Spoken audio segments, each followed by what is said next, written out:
tal? Muchas bendiciones. En esta mañana quiero compartirte una porción de la palabra de Dios que está en segunda carta de Pedro, en el capítulo 1, del capítulo 1 al versículo 8.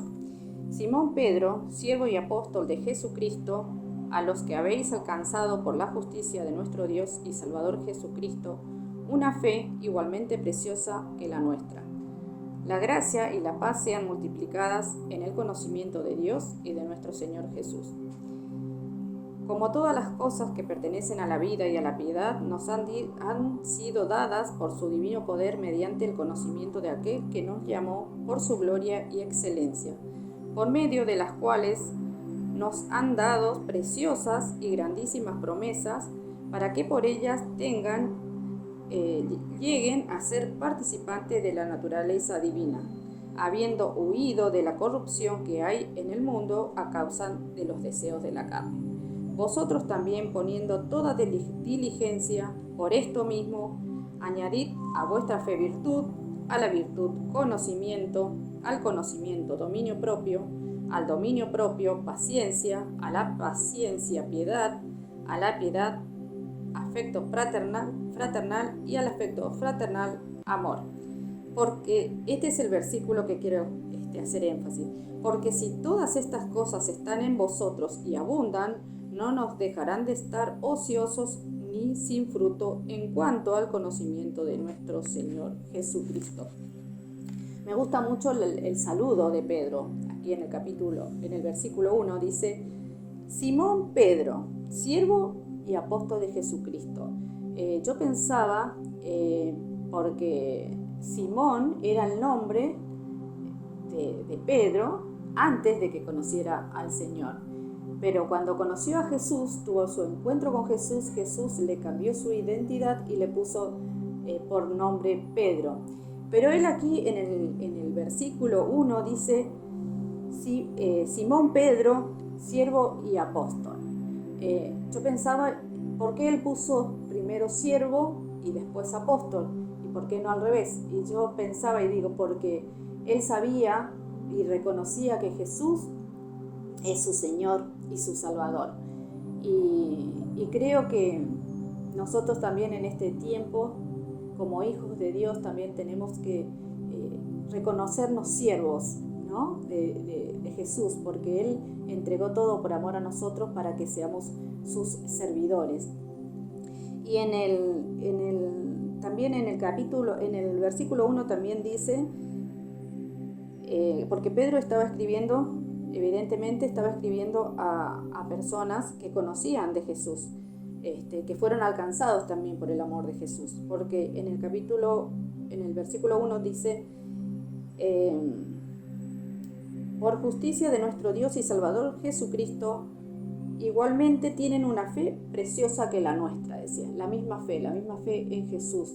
También estas personas a las que Pedro estaba escribiendo también han sido alcanzadas por el amor de Dios a través de Jesucristo.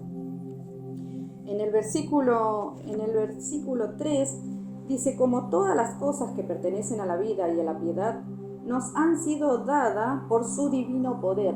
Me gusta esto porque habla del divino poder, y yo pensaba que el divino poder sería el poder que tenemos nosotros hoy a través del Espíritu Santo.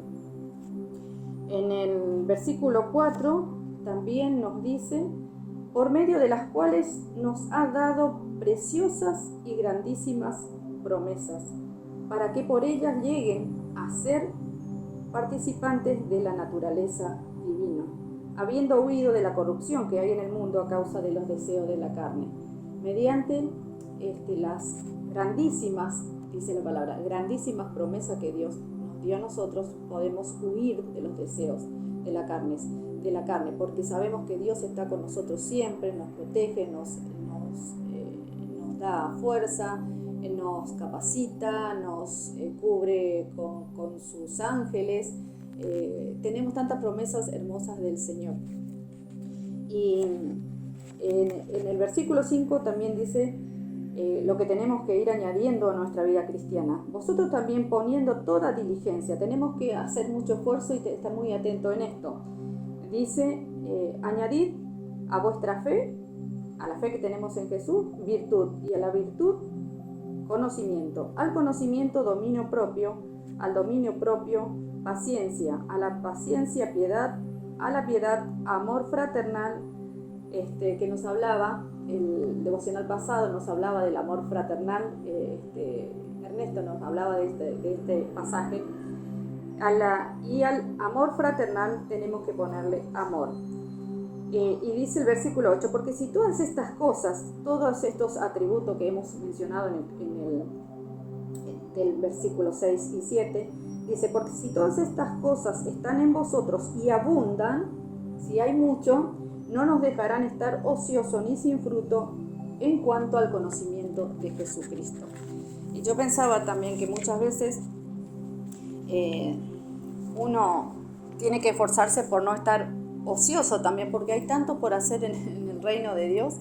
Qué tan lindo poder servir al hermano. Hay tantas maneras de no estar ocioso sirviendo al Señor, pero sirviendo al prójimo, como dijo Jesús también, haciendo al otro como las cosas como si los estuviéramos haciendo a Él mismo. Y quería leerles, acá hay un comentario en esta Biblia, dice así: ¿cómo es posible que una persona lleve una vida cristiana exitosa? A decir verdad, ninguno de nosotros puede hacerlo con plenitud, al menos que no lo podamos hacer porque no lo podemos hacer mediante nuestra propia fuerza. Por esa razón la vida cristiana resulta tan asombrosa. Tal como lo destaca Pedro, cuando confiamos en Cristo, Dios solo nos libra del castigo del pecado, sino que también planta su naturaleza divina dentro de nosotros a fin de que dispongamos de una nueva fuente de poder. A medida que aprendamos a aprovechar sus promesas y su poder, seremos más capaces de llevar una vida que agrada a Dios por medio de su poder y no del nuestro. Así que bueno, les leo de nuevo el versículo 8 y con eso vamos concluyendo. Porque estas cualidades, si abundan en ustedes, les harán crecer en el conocimiento de nuestro Señor Jesucristo y evitarán que sean inútiles e improductivos. Así que tenemos mucho por hacer en el reino de Dios, así que el Señor nos anima con esta palabra para que estemos ahí firmes en la brecha, sirviendo al Señor, sirviendo al prójimo. Un beso grande, que Dios te bendiga.